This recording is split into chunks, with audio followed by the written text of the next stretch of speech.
do what we did last time, which I believe was November the 4th. And for each verse, we'll have Dave start and read the King James Version. Then we'll have Josie read the Living Bible.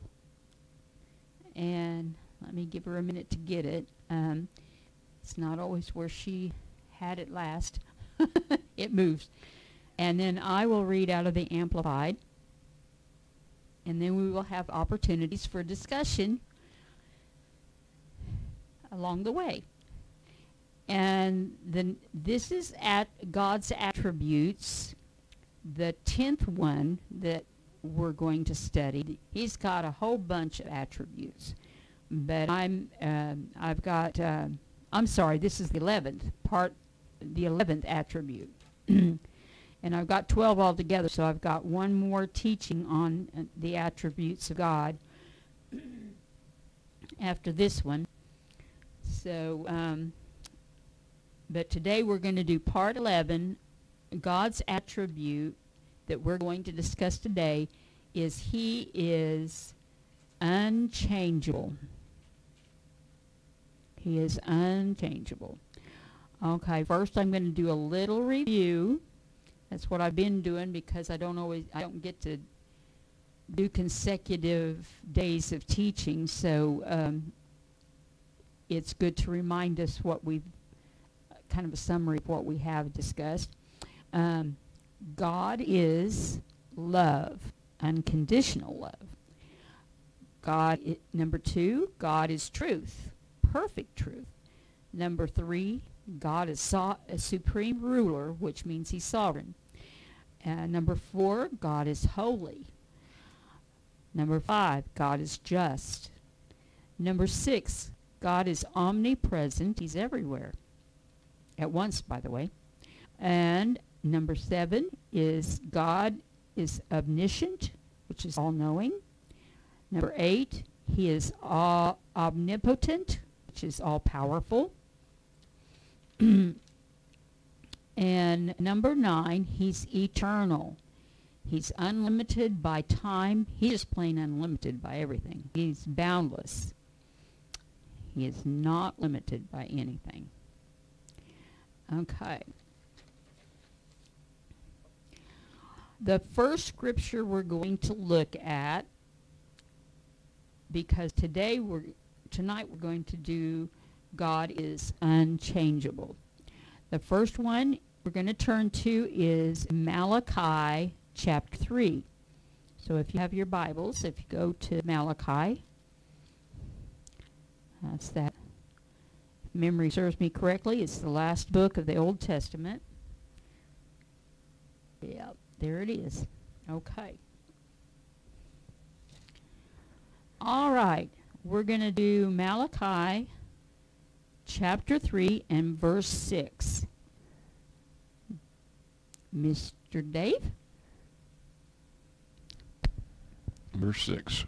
For I am the Lord, I change not, therefore ye sons of Jacob are not consumed.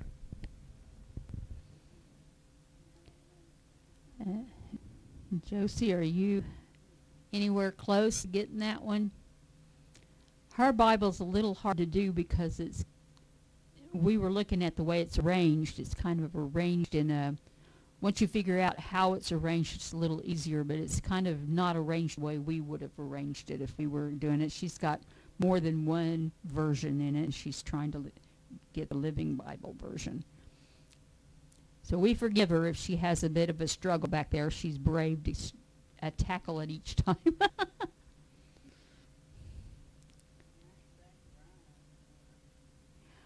Okay, the chapter that it's right before Matthew. Did you get it?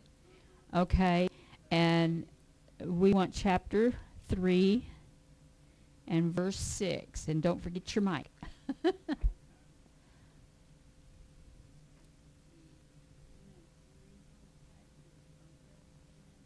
Yeah, I know. Mine are too.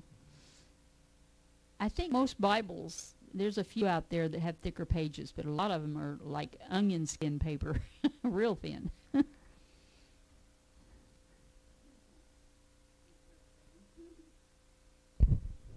For I am the Lord, I do not change. That is why you are not already utterly destroyed, for my mercy endures forever. That's it. You did good. For I am the Lord, I do not change, but remain faithful to my covenant with you. That is why you, O sons of Jacob, have not come to an end.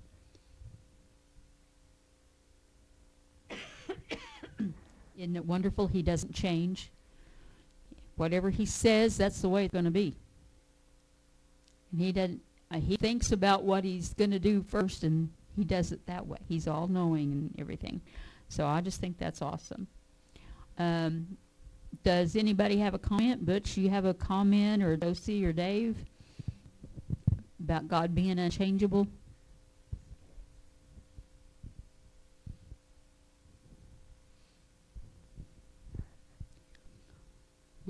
Could we say the same thing about people?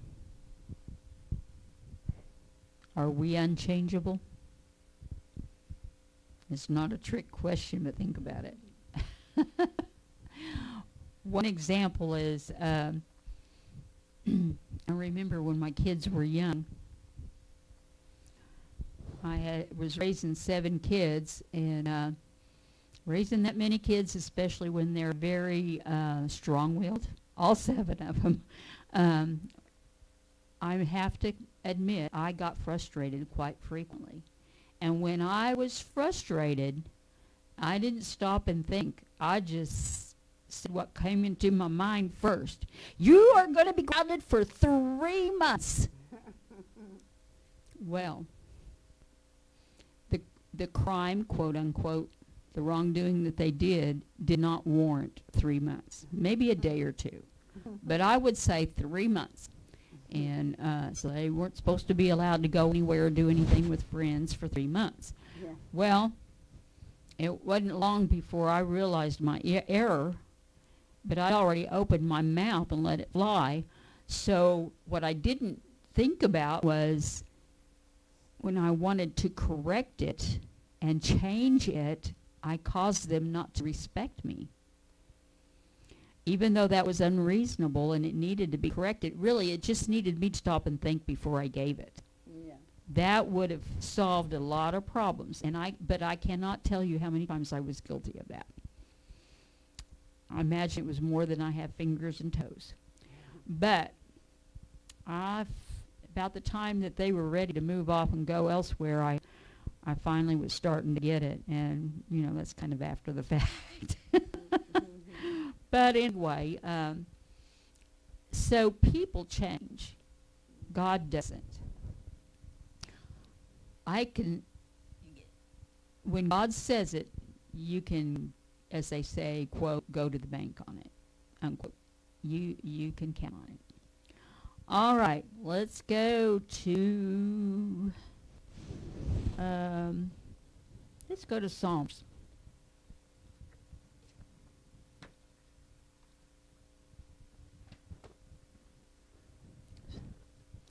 Psalms 102, and we're going to do a few verses,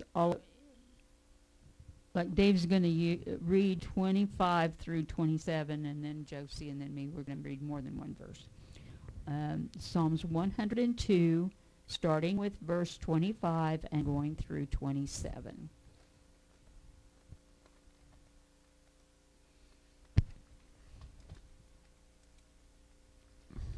Okay, 122.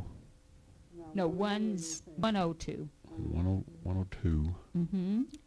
And then start with verse 25 and go through 27.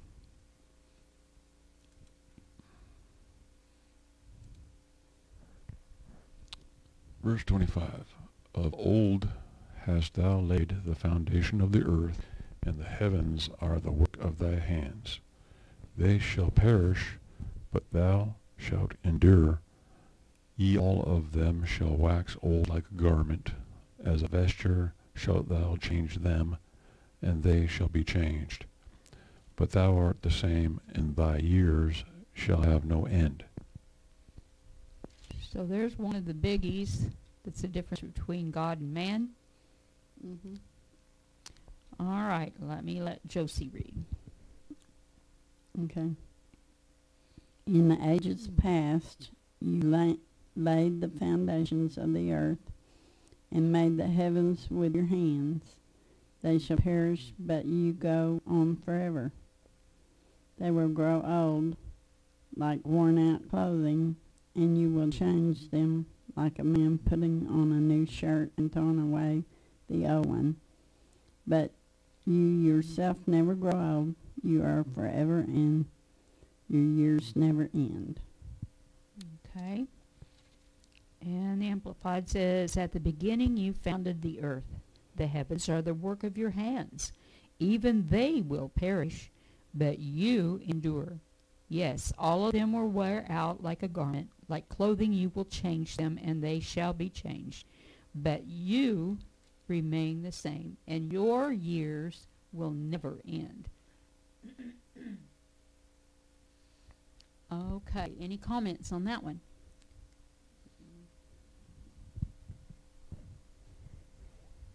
It's kind of self-explanatory, isn't it? Yeah. Well, that means that we're not going to doubt the Bible, doesn't it? Because it's pretty clear. All right. Let's go to Hebrews chapter 1. I say it's always good to have some verses from the Old Testament and from the New Testament. So we're trying to do that.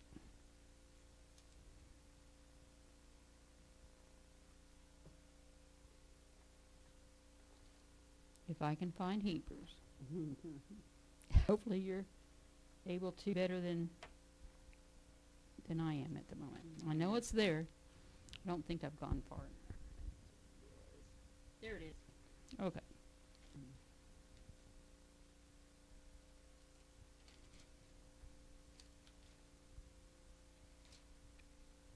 All right.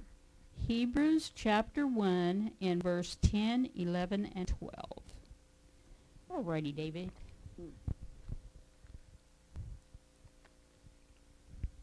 Verse 10. And thou, Lord, in the beginning hast laid the foundation of the earth, and the heavens are the works of thy hands.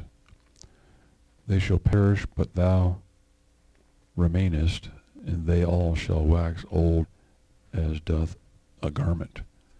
And as a vesture thou shalt fold them up, and they shall be changed, but thou art the same, and thy years shall not fail.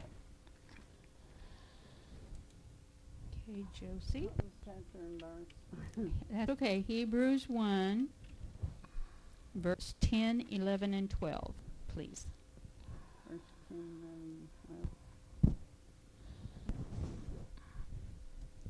12. God also called him Lord when he said, Lord, in the beginning you made the earth and the heavens are the work of your hands. They will disappear into nothingness, but you will remain forever. They will become worn out like old clothes, and someday you will fold them up and replace them, but you yourself will never change, and your years will never end. Okay.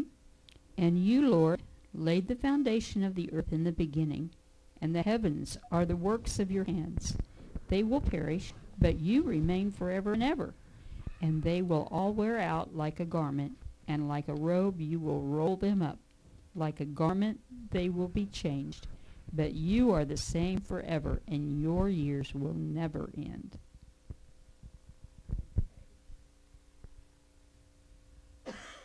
Any comments? Comments are welcome.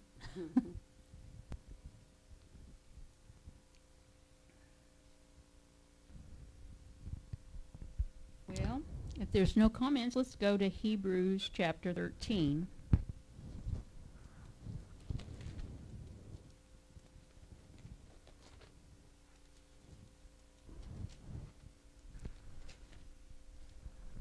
And if you would, read verse 8, please.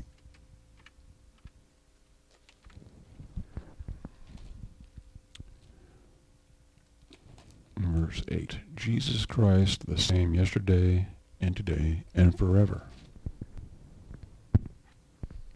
Okay, let's give Josie a minute to find it. Oh, she found it. Jesus Christ is the same yesterday, today, and forever.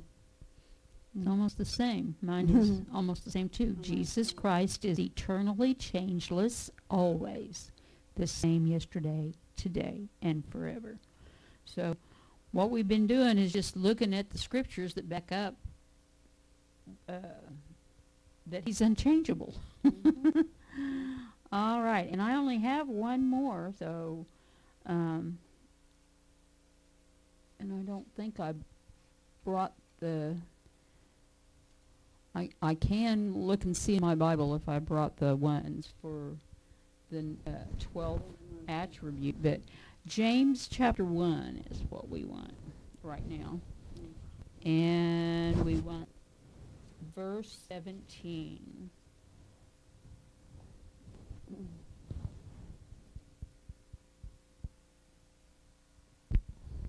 Verse 17. Every good gift and every perfect gift is from above, and cometh down from the Father of lights, with whom is no variableness, neither shadow of turning. Okay, Josie. But whatever is good and perfect comes to us from God, the creator of all light, and he shines forever without change or shadow. Every good thing given and every perfect gift is from above.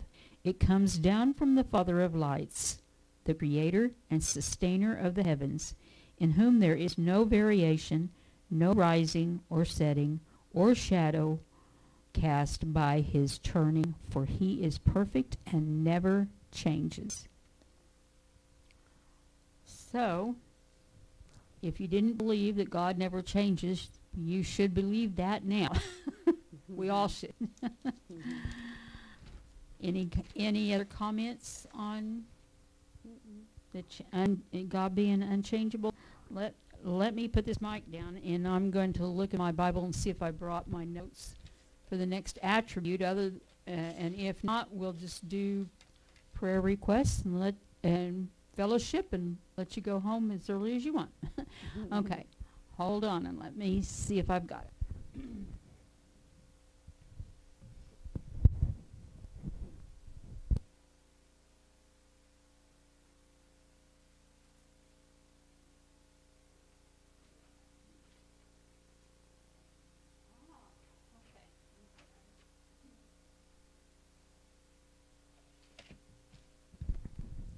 I found it, and it's probably got 3 or 4 times as many verses as what scripture verses as what I had on today's lesson. So we'll start it and then finish it next time.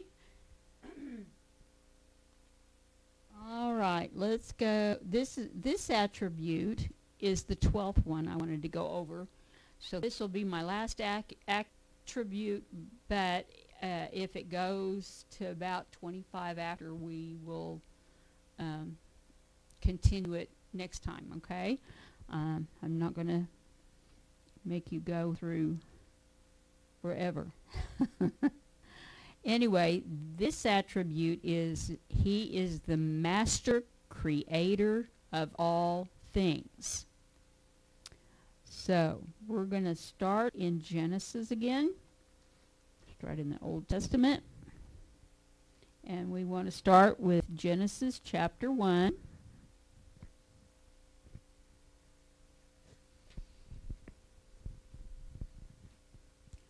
Now, this time I've got a whole bunch of verses with this one particular one anyway. Genesis chapter 1, verse 1 through 31, so actually the whole chapter. So I'll let Dave, then Josie, and then me read from our versions the whole chapter of Genesis 1. And by that time we might be worn out and ready to quit. That's a lot of verses. And that's just the first one I have noted. All right, Dave. In the beginning, God created the heaven and the earth. And the earth was without form and void, and darkness was upon the face of the deep. And the Spirit of God moved upon the face of the waters. And God said, Let there be light, and there was light. And God saw the light, that it was good, and God divided the light from the darkness. And God called the light day, and the darkness he called night. And the evening and the morning were the first day. And God said, Let there be a firmament in the midst of the waters, and let it divide the waters from the waters. And God made the firmament, and divided the waters which were under the firmament from the waters which were above the firmament. And it was so. And God called the firmament heaven, and the evening and the morning were the second day. And God said, Let the waters under the heaven be gathered together unto one place, and let the dry land appear. And it was so. And God called the dry land earth, and the gathering together of the waters called the seas. And God saw that it was good. And God said, Let the earth bring forth grass, the herb yielding seed, and the fruit tree yielding fruit after his kind, whose seed is in itself upon the earth. And it was so.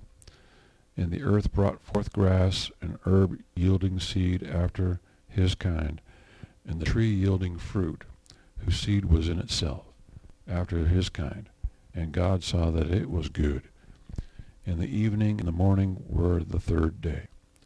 And God said, Let there be lights in the firmament of the heaven to divide the day from the night, and let them be signs, and for seasons, and for days and years. And let them be for lights in the firmament of the heaven to give light upon the earth. And it was so. And God made two great lights, the greater light to rule the day, and the lesser light to rule the night. He made the stars also. And God said, Set them in the firmament of the heaven to give light upon the earth, and to rule over the day and over the night, and to divide the light from the darkness. And God saw that it was good. And the evening and the morning were the fourth day. And God said, Let the waters bring forth abundantly the moving creature that have life, and fowl that may fly above the earth in the open firmament of heaven. And God created great whales, and every living creature that moveth, which the waters brought forth abundantly after their kind, and every winged fowl after his kind. And God saw that it was good. And God created,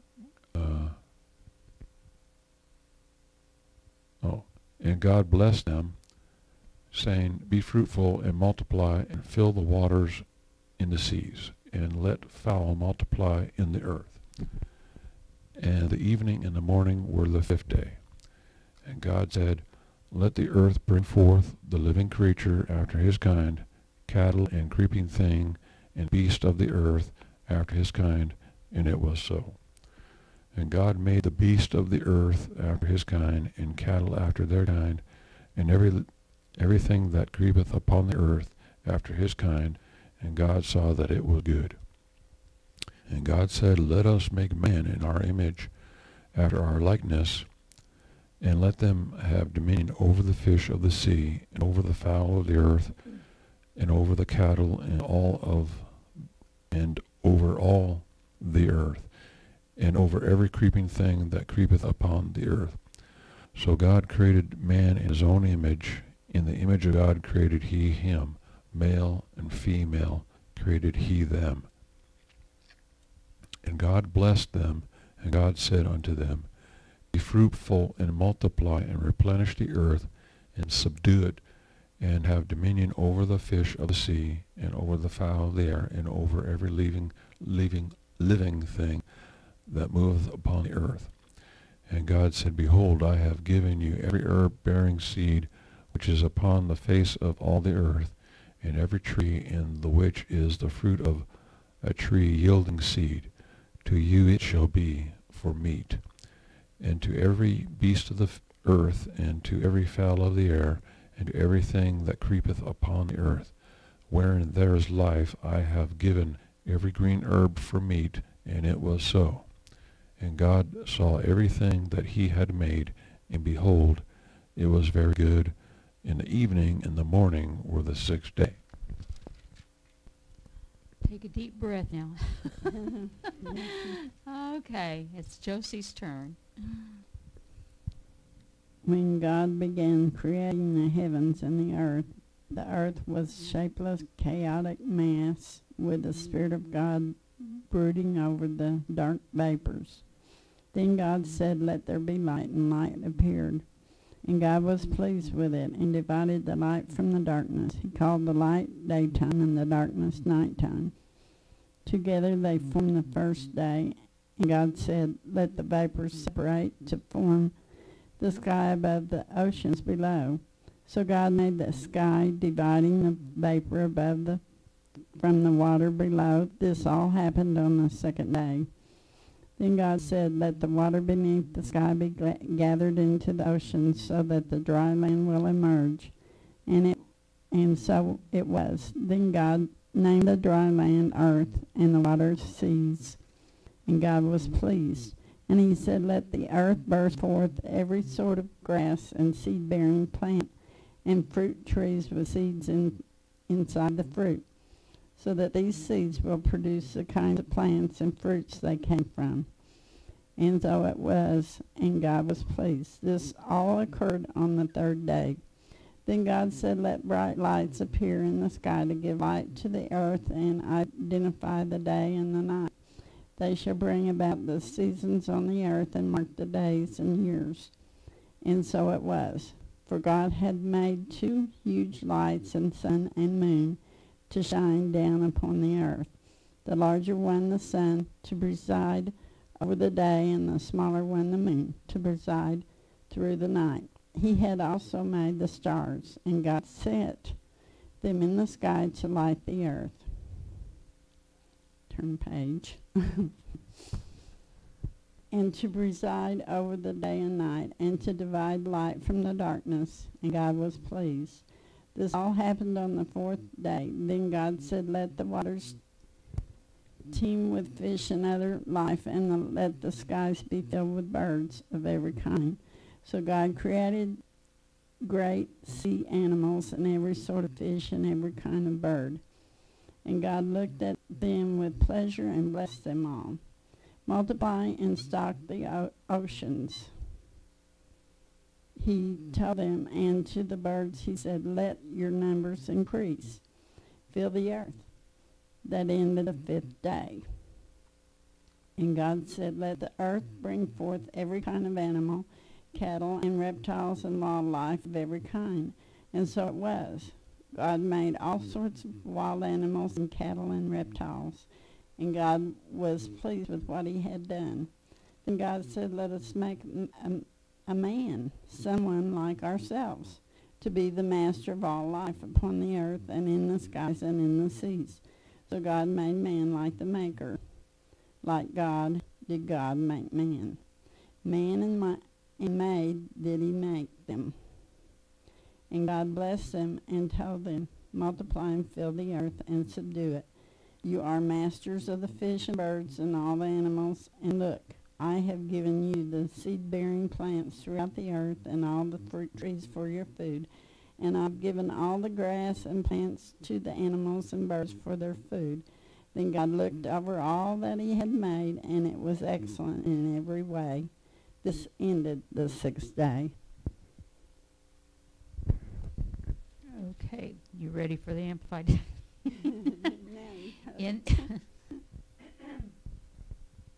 In the beginning, God, Elohim, created by forming from nothing the heavens and the earth.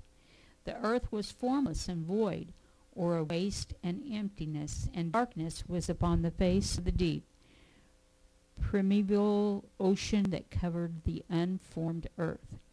The Spirit of God was moving, hovering, brooding over the face of the waters. And God said, "Let there be light." And there was light.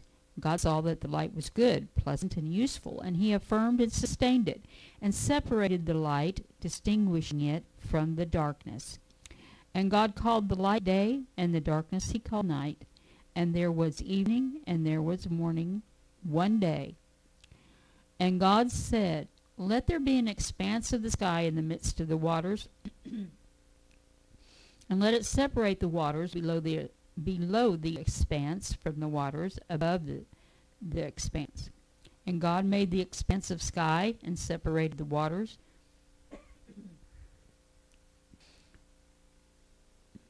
which were under the expanse from the waters which were above the expanse. And it was so, just as he commanded. He called the expanse of sky heaven. And there was evening, and there was morning, a second day.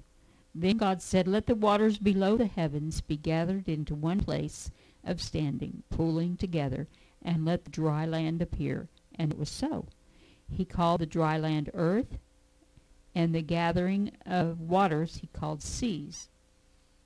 God saw that it was good, pleasing, useful, and affirmed and sustained it. So God said, "Let the earth sprout tender vegetation, plants yielding seed, and fruit trees bearing fruit limited to, consistent with their kind, whose seed is in them upon the earth." And it was so. The earth sprouted and abundantly produced vegetation, plants yielding seed according to their kind, and trees bearing fruit with seed in them according to their kind. And God saw that it was good, and he affirmed and sustained it. And there was evening, and there was morning, a third day. Then God said, "Let there be light bearers, sun, moon, stars, in the expanse of the heavens, to separate the day from the night, and let them be useful for signs or tokens of God's provident care, and for marking seasons, days, and years. And let them be useful as lights in the expanse of the heavens, to provide light on the earth." And it was so, just as he commanded. God made two great lights, the greater light, the sun, to rule the day, and the lesser light, the moon, to rule the night. He made the galaxies of stars also, that is, all the amazing wonders in heavens. God placed them in the expanse of the heavens to provide light upon the earth, to rule over the day and the night, and to separate the light from the darkness. And God saw that it was good, and he affirmed and sustained it. There was evening, and there was morning, a fourth day. Then God said, "Let the water swarm and abundantly produce living creatures. Let birds soar above the earth in the open expanse of the heavens." God created the great sea monsters and every living creature that moves, with which the water swarmed according to their kind, and every winged bird according to its kind. And God saw that it was good, and he affirmed and sustained it. And God blessed them, saying, "Be fruitful, multiply, fill the waters and the seas, and let the birds multiply on the earth." And there was evening, and there was morning, a fifth day. Then God said, "Let the earth bring forth living creatures limited to and consistent with their kind, livestock, crawling things, and wild animals of the earth according to their kinds." And it was so, because he had spoken them into creation. So God made the wild animals of the earth according to their kind, and the cattle according to their kind, and everything that creeps and crawls on the earth according to its kind. And God saw that it was good, pleasing, useful, and he affirmed and sustained it. Then God said, "Let us, Father, Son, and Holy Spirit, make man in our image, according to our likeness, not physical, but a spiritual personality and moral likeness. And let them have complete authority over the fish of the sea, the birds of the air, the cattle, and over the entire earth, and over everything that creeps and crawls in the earth." So God created man in his own image, in the image and likeness of God. He created him, male and female, he created them. And God blessed them, granting them certain authority, and said to them, "Be fruitful, multiply, and fill the earth. and subjugate it, putting it under your power, and you rule over, dominate the fish of the sea, the birds of the air, and every living thing that moves upon the earth. So God said, Behold, I have given you every plant yielding seed that is on the surface of the entire earth, and every tree which has fruit yielding seed. It shall be food for you. And to all the animals on the earth, and to every bird of the air, and to everything that moves on the ground, to everything in which there is the breath of life, I have given every green plant for food. And it was so, because he commanded it. God saw everything that he made, and behold, it was very good, and he validated it completely. And there was evening, and there was morning, a sixth day. Okay. I'm going to ask for any comments y'all may want to do, and then we'll do prayer requests and pray over the offering. Because that took about 25 minutes. Oh, so, what did y'all get out of that long chapter? Mr. Butch, you got any comments? Butch just likes to listen and absorb. So, okay, Butch, that's all right. How about you, Miss Josie? I can't hear you. It just shows us how everything began. Yes, it does. How about God did it. And God did it. That's right. That's the key. He was the creator of it all. He was the master creator of all things. All right, Dave, do you have a comment to make over that chapter? Not really. It's just, I mean, you can study the first chapter of Genesis and go over a lot of things and get into more detail. And yeah, it's the beginning, you know, the beginning of a spiritual, or Adam wasn't the first one, but God breathed his life into Adam, so he was the only one that received God's life, so that he can communicate with Adam and Eve there. There's, of course, there was other people around, but they weren't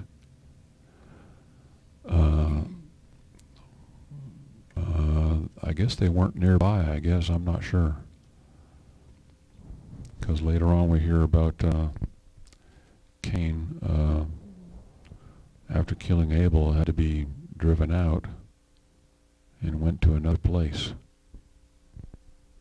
So there's other people besides Adam and Eve and Cain and Abel. Well, after he said that, Stirred you up a little, didn't it? yeah, well, we're made after God's image, but his image was spirit and mostly spirit. I mean, I guess all spirit for God. But he's a maker of his own spirit, you know, to put in man. And don't forget that a lot of people take that word image wrong, because the world, you know, they have an image to uphold. You know, they have an image to you know, Hollywood has an image. Whereas God, he's not talking about a head, torso, and limbs. The image of God is the spiritual attributes, you know, the fruit of the Spirit: love, joy, peace. Very good. And in verse 26, I don't have the other versions in front of me, but the Amplified said, Then God said, Let us, Father, Son, and Holy Spirit, make man in our image according to our likeness. And then in parentheses it put, not physically, but spiritual personality and moral likeness. So God doesn't. That's why Jesus. That's why Jesus came in the same kind of physical likeness, so that we could bridge that gap and have an understanding. And we had authority too from that, but then it was took away and then brought back to Jesus. Right, and it says, and let them have complete authority over the fish of the sea, the birds of the air, the cattle, and over the earth, and everything that creeps and crawls in the earth. Then, what I noticed that for years I did not notice, and I'm not sure. Josie, you and Dave might read along with me on verse 30. And if yours says anything different, let me know, because we need to know that.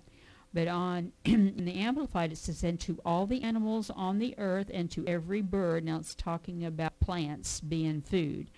To all the animals on the earth and to every bird of the air and to everything that moves on the ground, to everything in which there is breath of life, I have given every green plant for food.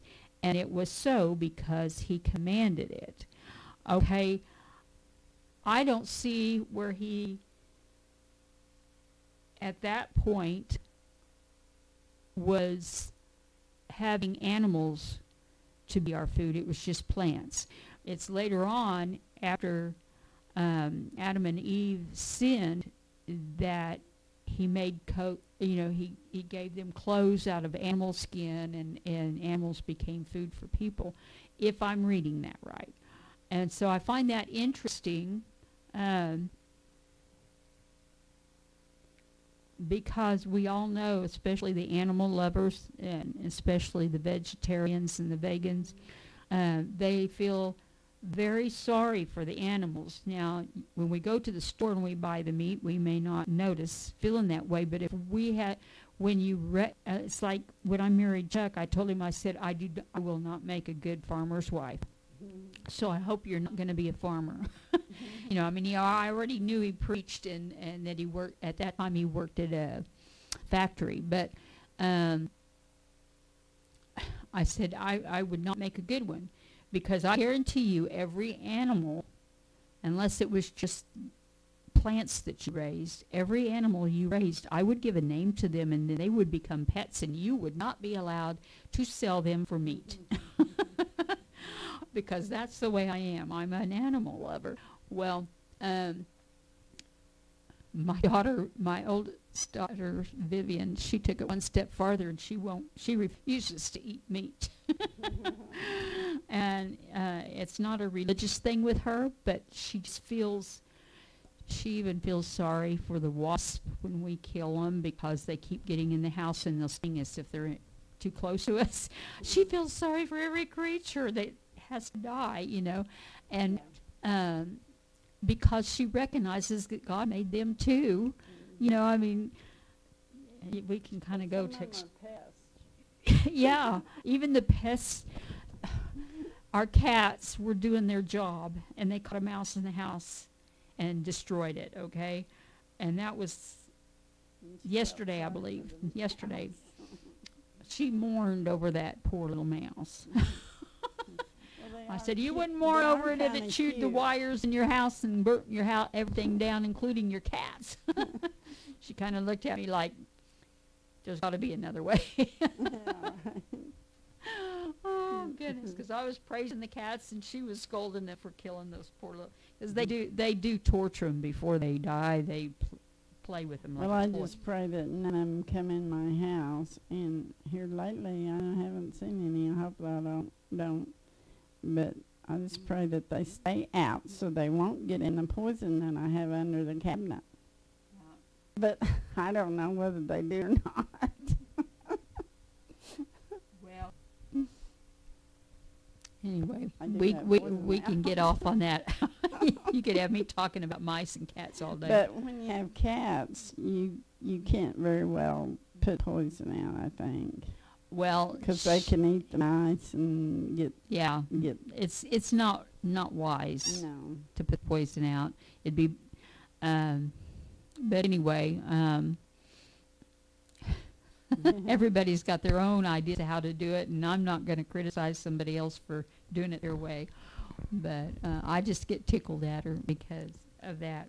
But I think, she ate meat when she was little. It's when she got big enough to make her own decisions that she came to this conclusion. And I think that's,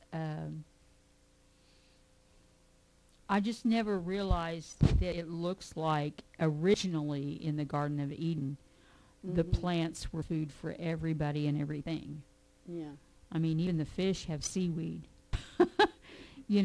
but you don't really hear about eating meat until after the fall.